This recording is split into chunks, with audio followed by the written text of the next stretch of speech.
Good morning, friends. Today we are going to start the next topic from standard 11, that is the units and measurements. Friends, initially there is a total theoretical part, so I have written the notes. So it will be very convenient for you to prepare the notes.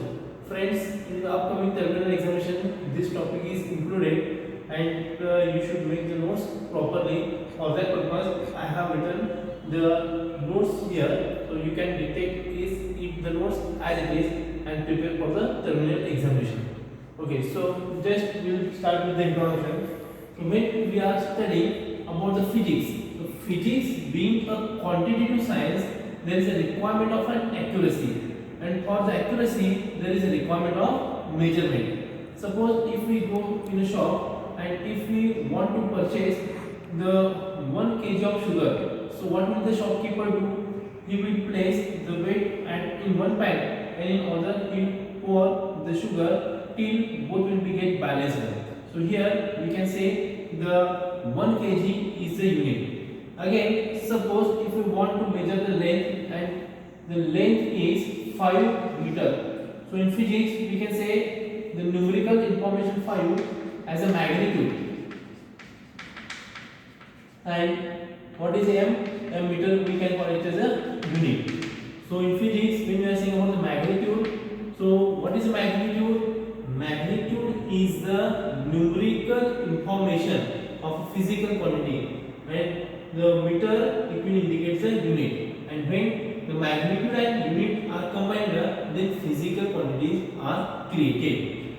So what is the unit? So while measuring the physical quantity we are using the reference. When I am saying the 5 meter, it means it is a 5 times of 1 meter. So the reference standard used for the measurement of a physical quantity is known as unit.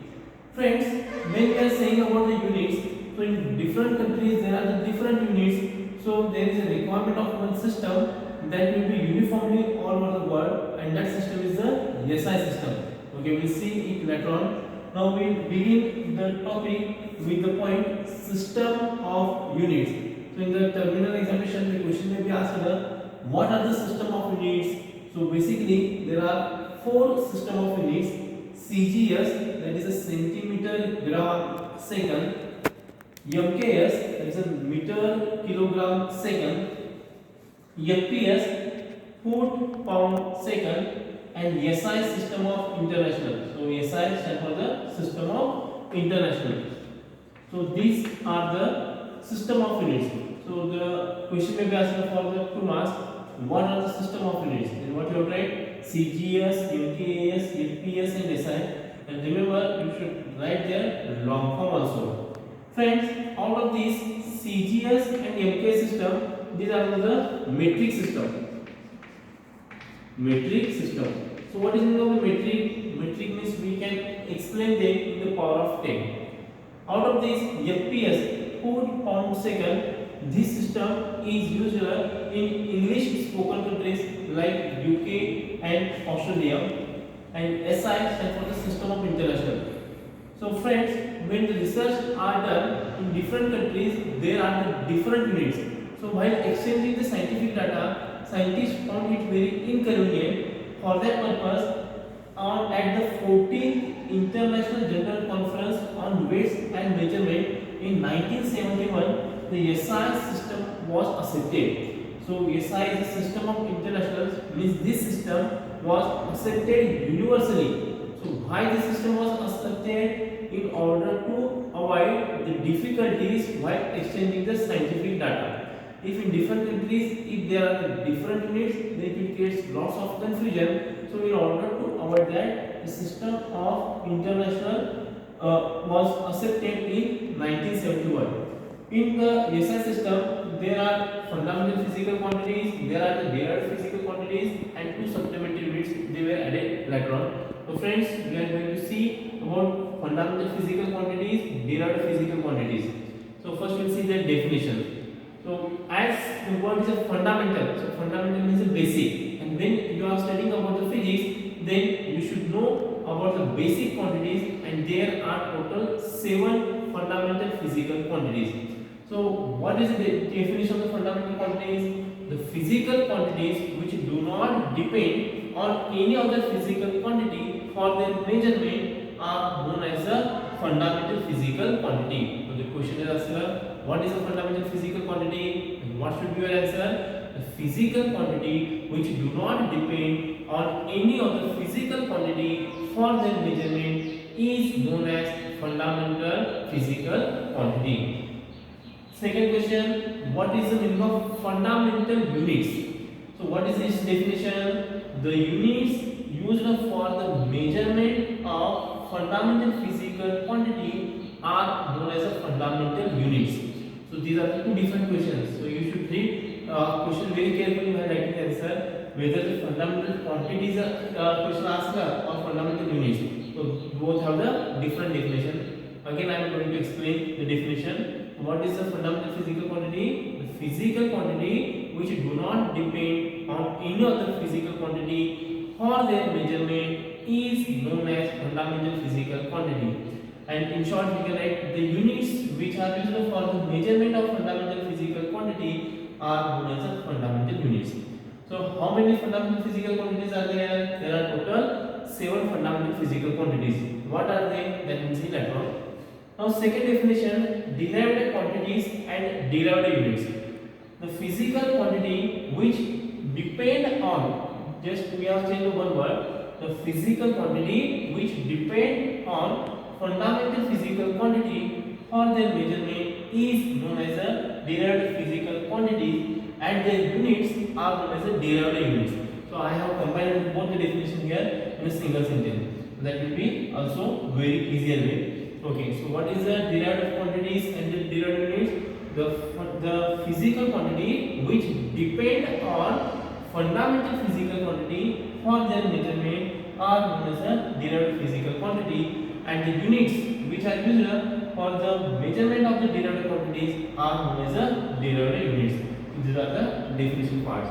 So friend, when we are looking for the example, so we know that how many fundamental physical quantities are there? There are total 7 fundamental physical quantities are there. Now the question arises, how many derived physical quantities are there? So there are infinite number of derived physical quantities are there. By using the fundamental physical quantity, we can create the infinite derived physical quantity. So we cannot say about the specific number for the derived physical quantity. Okay, now we are going to see the 7 fundamental physical quantities with their SI units and symbol. So what are the 7 fundamental physical quantities? Length, mass, time, temperature, electric current, luminous intensity and amount of substance. These are the 7 fundamental physical quantities. Again, I am going to explain these quantities: length, mass, time, temperature, electric current, luminous intensity and amount of substance. These are the 7 fundamental physical quantities.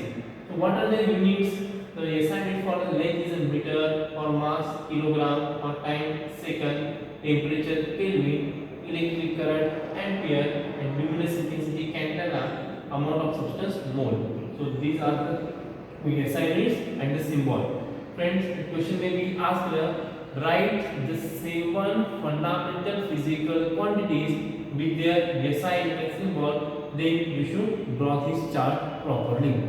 Okay, so out of these many physical quantities you have studied in the standard 8, 9 or 10, and some physical quantities we are going to see in the standard 11 and 12. Okay, so remember how many fundamental physical quantities are there? There are total 7 fundamental physical quantities.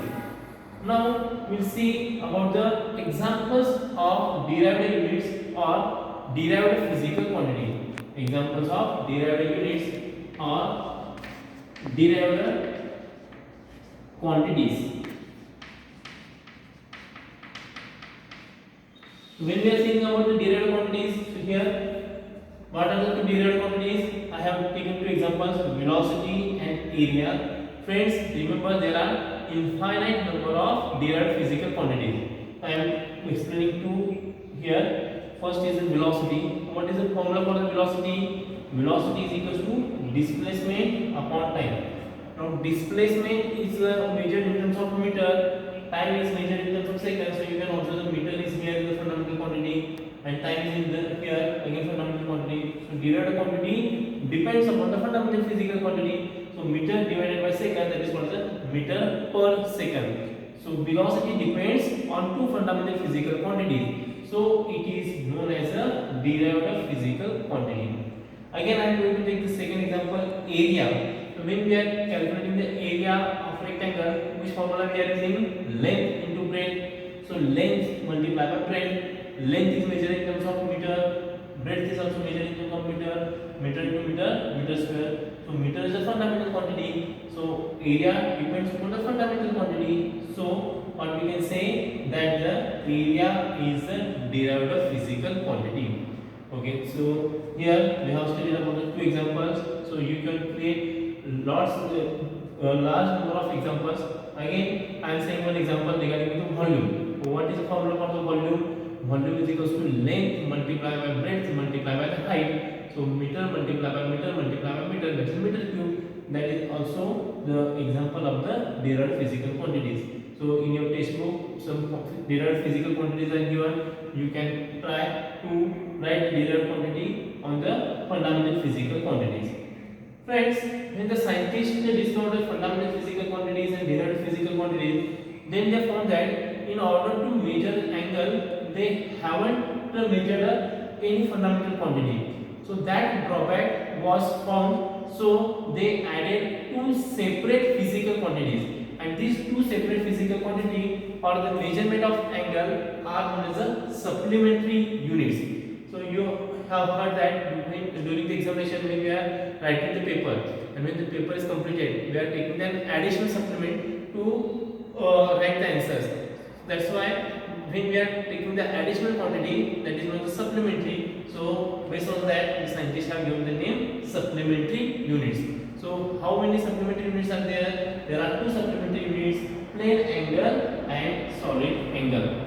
So we are going to see the definition of plane angle and the solid angle. What is a plane angle? Plane angle is denoted with the symbol d theta. This is the ratio of length of arc of circle to the radius of the circle. So you can observe that this is a d theta, this ds is the arc and r is the radius. So d theta is equals to ds upon r. Its SI unit is radian. So what is a plane angle? It is the ratio of length of arc of a circle to the radius. So d theta is equals to ds upon r. So ds is the r and r is the radius. So its SI unit is a radian. So in short, we are writing RAD, rad. Second is the solid angle. So here we can pronounce as a d omega. You can pronounce this symbol as a d omega. So solid angle is a three-dimensional figure. So what is the definition of the solid angle? It is a ratio of surface area. Here dA is the surface area. It is a ratio of surface area of a sphere to the square of radius of sphere. Again I am going to explain. It is the ratio of surface area of a sphere to the square of radius of sphere. So d omega is equals to dA upon r square. The SI unit of the solid angle is a steradian, STERADIAN, and its short form is a SR. So these are the two supplementary units. So what are the supplementary units? The supplementary units are other than fundamental physical quantities and derived physical quantities. How many supplementary units are there? There are two supplementary units. What are they? They are the plane angle and solid angle. So what is a plane angle? Plane angle can be defined as the ratio of length of r to the radius of the circle. So d theta is equals to ds upon r, is a radian. What is a solid angle? Solid angle, it is the ratio of surface area of a sphere to the square of radius of sphere. It is denoted with the symbol d omega. Its formula is d omega is equal to dk upon r square, and its SI unit is a steradian. So friends, today we have seen the very important information from the topic units and measurement. So that is the system of units, fundamental physical quantities, fundamental units, derived physical quantities, derived units, and we have seen 7 fundamental physical quantities with their SI unit and symbol. Again, we have seen about the examples of the derived physical quantities and their units. Again, we have seen the two important definition of plane angle and solid angle. So friends, I hope you have understood this part and try to make the proper notes. Thank you. Have a nice day.